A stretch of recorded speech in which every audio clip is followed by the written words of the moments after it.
Hey guys, I'm Jax, and I just saw the new Planet of the Apes film, Kingdom of the Planet of the Apes. This is the fourth film in the Andy Serkis Caesar timeline, and whilst it is a continuation of those films, it feels like it's a film that's setting off a new trilogy set in this world. So we've got entirely new characters, new story, and a new time period. This film is a visual feast for the eyes. What Avatar 2 did for water and the color blue, this film does for the color green and giant rotting cities that are infested with lots of different kinds of plants. It's such a beautiful, breathtaking looking film. If you like the color green, you're going to be very happy. The film's biggest weakness, No Caesar, is also one of the film's biggest strengths. It tells a very compelling and interesting story that is mostly focused around the legacy of Caesar. And the way it handles this topic and discusses the concepts of legacy, in particular Caesar's legacy, is really fascinating and really well done. The villain is fantastic and he totally thinks he's the MVP, but that title goes to Raka, our new orangutan whose soft, silky, smooth voice is just to die for. Every time he talked, it felt like you were just getting a big warm hug as you nestle up by a cozy fire as you drink a hot cup of cocoa.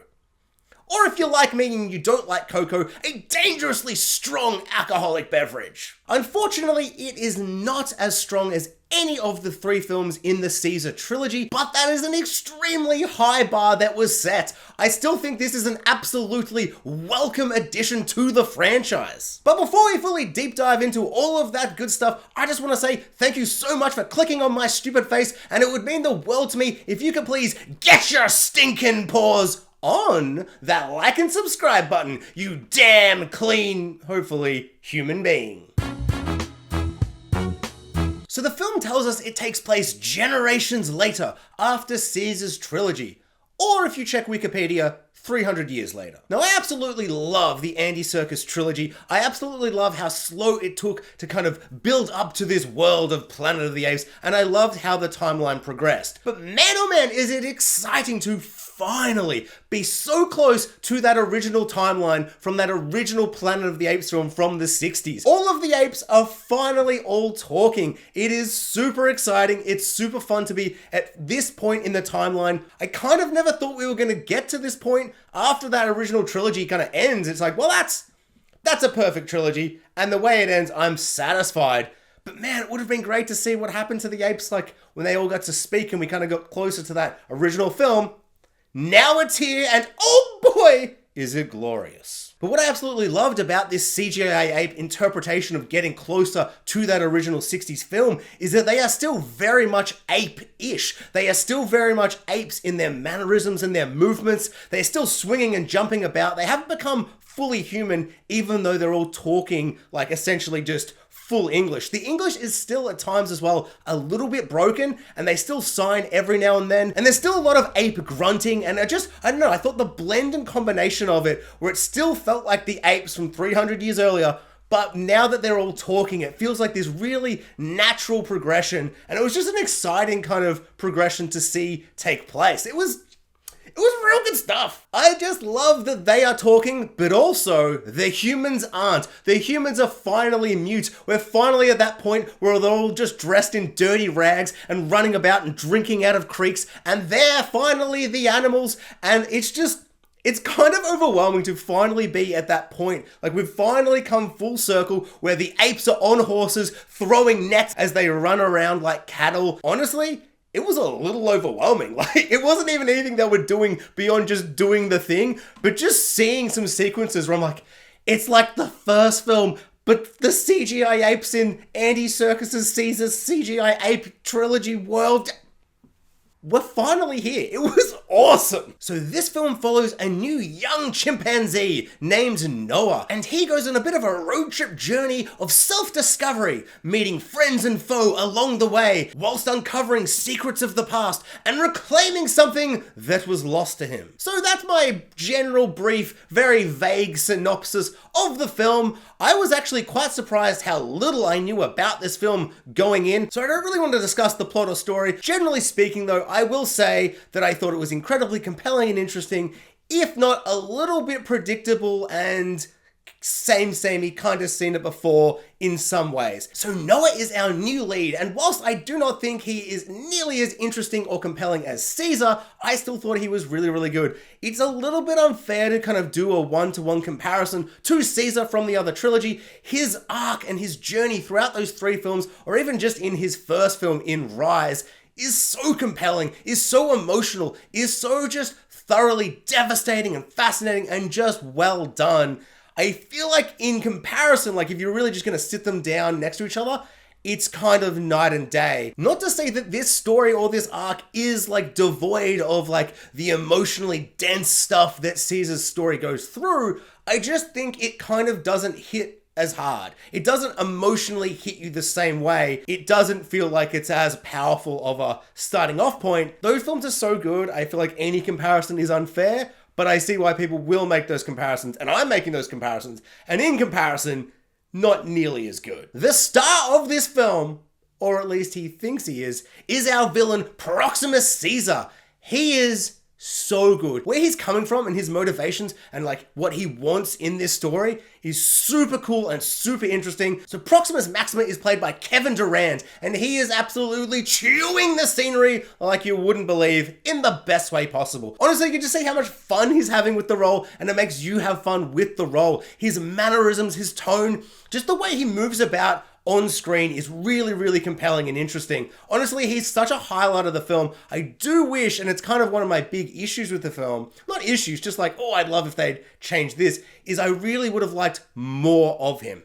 And I understand with the structure of how the film plays out, that's kind of difficult because there's like a turning point in the film when he rocks up, and like when he rocks up you feel it, and you feel a change of tone style of the film when he appears as the villain. But at the same time, maybe just change the structure of the film so that he can appear earlier, or maybe just have more once he appears, a couple more scenes here or there, because every single scene of his was a highlight of the film. I just really would have liked a little bit more, or just a suggestion, a lot more, because I'm a greedy boy. I just want more stuff. Please? He's also the type of character who thinks he's the MVP, but he's not. That goes to Raka the orangutan. I was having fun in the movie, but when this guy rocks up, or more specifically, his voice rocks up, this orangutan's voice is so smooth and silky and just so awesome to just hear with your ear holes. It is honestly just so nice to hear his voice.